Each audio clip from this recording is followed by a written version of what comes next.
سلامونه ملګرو، په دې هیله چې ښه یاستئ. په دې ویډیو کې زه غواړم چې تاسو ته دا زده کړم چې موږ څنګه کولی شو دغه لیست په یو بل کمپوننټ یا ویجټس کې واخلو. همدارنګه دې ځای کې چې دی موږ کمپوننټس په نوم باندې فولډر جوړ کړو، دغه سپیسیفیک کومه برخه د دې ایټریشن ده دا هلته په کمپوننټ کې واخلو. همدارنګه دا ډیزاین لږ برابر کړو. نو په دې ویډیو کې چې دی زه غواړم په دې باندې کار وکړم. تر هر څه لومړی اول باید موږ او تاسې راشو یو دوه فنکشن باید وپېژنو. د هغې جملې څخه یو فنکشن چې ده موږ سره یوز کال بیک. لومړي سر کې به راشو چې موږ دغه فنکشن چې ده دا باید موږ سره هر ځل کال نشي، یعنې دا فنکشن ما سره هر ځل باید جوړه نشي. نو دې لپاره موږ یوز کال بیک فنکشن کاروو. یوز کال بیک فنکشن په دې خاطر باندې موږ کاروو چې زموږ کوم فنکشن چې ده یا د کوم فنکشن ډیټا چې ده دا موږ سره میمومایز کوي، یعنې یاد باندې ساتي. که ضرورت و نو فنکشن ته کال کیږي او فنکشن چې ده بیا موږ سره کلاینټ ته کال کوي، دا پرامیس ته، او بیا د دې نه وروسته ډیټا ډیلوډ کوي. که ضرورت نه و نو دا میمومایز کوي او دا ډیټا ټوله د سره موجوده وي. صحیح ده، کال بیک سره. نو کال بیک فنکشن به موږ د څه شي نه امپورټ کوو؟ د ریاکټ نه. دا فنکشن ما ولیکله. اوس د دې نه وروسته زما فنکشن چې ده په دې یوز فوکسفیک کې کال کیږي. نو تر هر څه لومړی باید زه راشم او په دې ځای کې چې ده دا کوډ باید زه اپډیټ کړم. صحیح. نو دلته به زه څه لیکم؟ په دې ځای کې به ورته ولیکم چې زما یوز کال بیک فنکشن چې ده دا ته کال کړه ما سره. صحیح ده.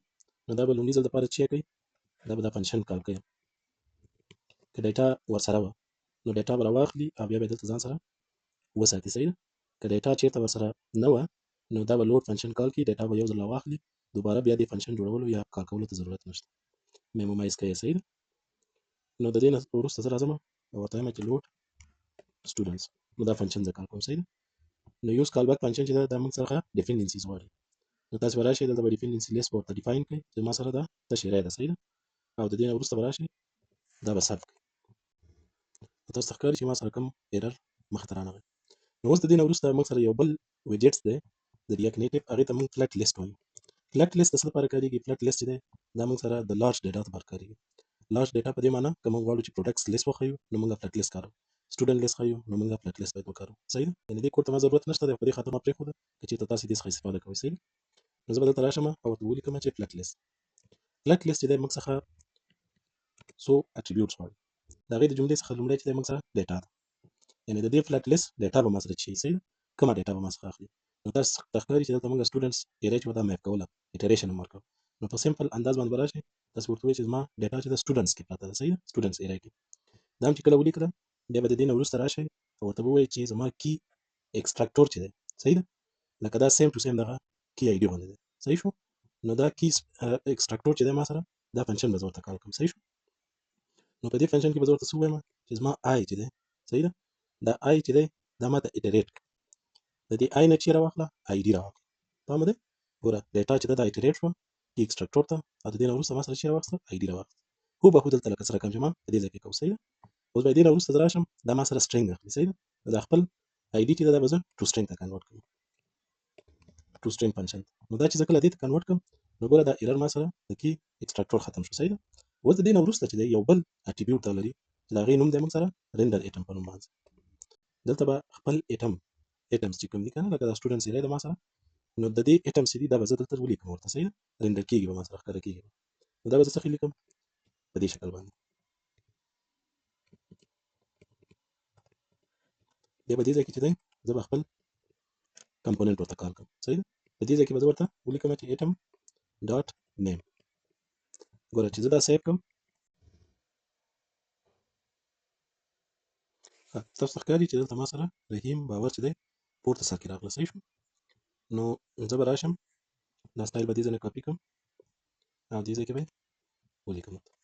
دا چې زه ولیکم تاسو ته ښکاري رحیم باور موږ سره دلته پورته راغلی. نو دا فلټ لیست دی. صحیح ده. فلټ لیست موږ د دې لپاره کاروو چې موږ یو لارج لیست، یعنې ډېر سټوډنټان دي یا پروډکټس دي یا نور شیان دي موږ غواړو چې په دې کې رینډر کړو. اوس به زه راشم دې کنټینر ته به لږ ډیزاین ورکړو. صحیح ده. او دا به لږ برابر کړو. نو لومړي سر کې به زه څه وکړم، دې ته به زه ورکړم پډینګ. صحیح ده. پډینګ زما د دې لاس شو. دا ولې دلته رایټ لیفټ سایډ راغی؟ ځکه چې ما هغه الاینمنټ او دا شیان چې دی هغه سنټر کې چې وه هغه ما ترې ختم کړي یا جسټیفای کنټینټ چې و. صحیح. اوس د دې نه وروسته به زه راشم او ورته به ووایم چې زما مارجن ټاپ چې دی دا 50 یعنې 50 پکسله یا پی ایکس چې ده ما سره دا راښکته کړه. صحیح ده. او د دې نه وروسته به زه راشم ورته به ووایم چې د دې دا بیک ګراونډ کلر چې دی دا فرضاً دلته اوس ما وایټ انتخاب کړ، تاسو کولی شئ چې دلته داسې شکل باندې دا سیف کړئ، نو تاسو ته به ښکاره شي چې دلته رحیم او باور راغی. ښه، اوس به زه راشم، زما نور دې ته ضرورت نشته دی او دا به زه کمنټ کړم دلته په دې ځای کې چې دی زه به کمپوننټ کار کوم. نو د کمپوننټ د جوړولو لپاره به زه دلته راشم روټ فولډر ته او دې ځای کې ورته ولیکم چې زما کمپوننټس فولډر دا دی. صحیح ده. اوس په دې کمپوننټ کې به زه دلته سټوډنټ رینډر کوم، نو زه به دلته تر هر څه راشم، دلته به ورته ولیکم چې سټوډنټ کار. دلته به زه راشم ورته به ولیکم چې ایکسپورټ ډیفالت فنکشن سټوډنټ کارډ. صحیح ده. او دې نه وروسته به زه راشم ریټرن وکړم. چې به ریټرن کړم فرضاً دلته دغه ټکس ریټرن کړم. صحیح ده. نو دا ما په دې ډول باندې ولیکه. ته لومړی چې ولیکئ ویو به ولیکئ، ویو مو ولیکله. اوس په ویو کې دننه چې دی تاسو باید بل کمپوننټ ذکر کړئ. د دې نه وروسته به راشئ دلته ورته ولیکئ چې دا ما سره ټکس شو. دلته به زه راشم. اوس چې دی زه غواړم په دې کمپوننټ کې هغه ډیټا چې ده د انډکس څخه وښایم. صحیح ده. د رینډر کمپوننټ لپاره ضرور ده چې تاسو به دلته راشئ او په دې ځای کې به زه ورته ووایم چې فرضاً سټوډنټ ډیټا. صحیح ده. نو دا سټوډنټ ډیټا چې ده دا به زه اوس راخلم. نو دا به زه څنګه راخلم؟ دې ځای نه به راخلم، انډکس ته به زه راشم ورته ووایم چې زما سټوډنټ کارډ کمپوننټ چې ده. صحیح ده. دا ته ما سره کال کړه او په دې کې زه تا ته سټوډنټ ډیټا پاس کړم. نو تاسو دلته دا زده کوئ چې موږ څنګه کولی شو چې د یو کمپوننټ نه بل کمپوننټ ته ډیټا واستوو. نو په دې شکل باندې راشي. اوس به دلته تاسو راشئ او ورته ووایئ چې ایټم. صحیح ده. دا ایټم به تاسو پاس کړئ. دا ایټم چې زه کله پاس کړم دا به زه سیف کړم. دلته به زه راشم. نو دې ځای کې تاسو ته ښکاري سټوډنټ ډیټا ما سره راغلی. چونکې موږ ټایپ سکرپټ کاروو نو دې ته به زه ټایپ ورکوم. صحیح ده. نو ټایپ به موږ څنګه ورکوو؟ دلته به راشو او د دې ټایپ به ذکر کړو. ورته به ووایو چې د دې انټرفیس پراپس. صحیح شو. دا پراپس ما سره واخله. دا سټوډنټ ما سره چې دی دا به ما سره سټوډنټ انټرفیس ترلاسه کړي. صحیح ده. په دې شکل باندې او دلته به زه ورته ولیکم چې پراپس. دا ما سره ولې ایرر راکوي؟ ځکه ایرر راکوي چې ما دلته ورته سټوډنټ لیکلی. صحیح ده. که زه د سټوډنټ ډیټا کړم نو دا ایرر به له منځه لاړ شي. صحیح شو. اوس به د دې نه وروسته زه راځم او ورته به وایم چې په دغه سټوډنټ آبجیکټ کې چې کوم څه تا سره دي هغه ما ته دلته رینډر کړه. صحیح ده. زه به دلته ورته ووایم چې سټوډنټ ډیټا ډاټ نیم. دا به زه سیف کړم. اوس به تاسو ته ښکاره شي چې دلته ما سره رحیم او باور راغلی. نو اوس به راشو دا به لږ سټایل کو ډیزاین به یې کوو. نو دا به څنګه ډیزاین کوو؟ زه به دلته راشم ورته به ولیکم چې کانس styles is equal to style sheet. دا به زه کریټ کړم. صحیح شو. سټایل شیټ یې ما سره نه دی راخیستی. تاسو به راشئ دلته به مینوال دا امپورټ کړئ په دې شکل باندې. په دې ځای کې به زه ورته ولیکم چې فرضاً دا زما کارډ دی. صحیح. اوس به د دې نه وروسته زه راشم ورته ووایم چې ما سره فلیکس دی. د دې نه وروسته به زه راشم ورته به ولیکم چې د دې پډینګ چې دی ما سره صحیح شو په 12 واخلو. دې دواړو ترمنځ چې دی د رحیم او باور ترمنځ چې دی زه پډینګ ورکوم. صحیح ده. یعنې د دې دواړو ترمنځ باید مسافه موجوده وي. ټاپ رایټ باټم لیفټ رایټ دا باید مسافه موجوده وي ما سره. صحیح شو. د دې نه وروسته زه راځم او ورته وایم چې دې دا بیکګراوند چې دی بیکګراوند کلر. صحیح شو. دا ماته سره کم کړه وایټ یې. دلته به تاسې راشئ style is equal to styles dot card. دا چې زه کله سیف کړم نو تاسو سره ښکاره شو چې دلته ما سره رحیم او باور راغلی. اوس دا بیل کارډ دی دا بیل کارډ دی. صحیح ده. زه غواړم چې دا دواړه کارډونه یو بل څخه جدا شي. نو زه به دلته راشم ورته ولیکم چې مارجن باټم. صحیح ده. یو بل څخه دي مسافه د لاندې خوا نه پیدا کړي ځکه دا یو کارډ دی دا بل کارډ دی یو بل سره نښتي دي. زه چې کله 12 ورته ولیکم ګوره تاسو ته به ښکاره شي یو بل څخه به جدا شي. صحیح شو. اوس به یې دې نه وروسته زه راشم ورته ولیکم چې بارډر ریډیس. بارډر ریډیس په دې خاطر لیکم چې دا لږ داسې ګول شي. صحیح ده. لږ داسې د کارنر چې دي دا باید ما سره لږ ګول شي. نو بارډر ریډیس کې به زه څو ورکړم؟ فرضاً 15. نو ګورئ تاسو ته ښکاري چې دا ما سره داسې ګول شو. که چېرته غواړئ لږ یې کم کړئ نو 10 ورکړئ. نو داسې ښایسته ډیزاین یې ما سره واخیست. صحیح شو. نو زه اوس دلته لږ الیویشن ورکوم تر څو دا ما سره داسې شډو غوندې یا بلر غوندې معلوم شي. صحیح ده. نو زه به دلته راشم الیویشن 6.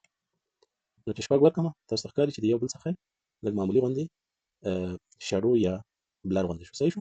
که تاسې فرضاً 8 ورکړئ نو دا په دې شکل باندې.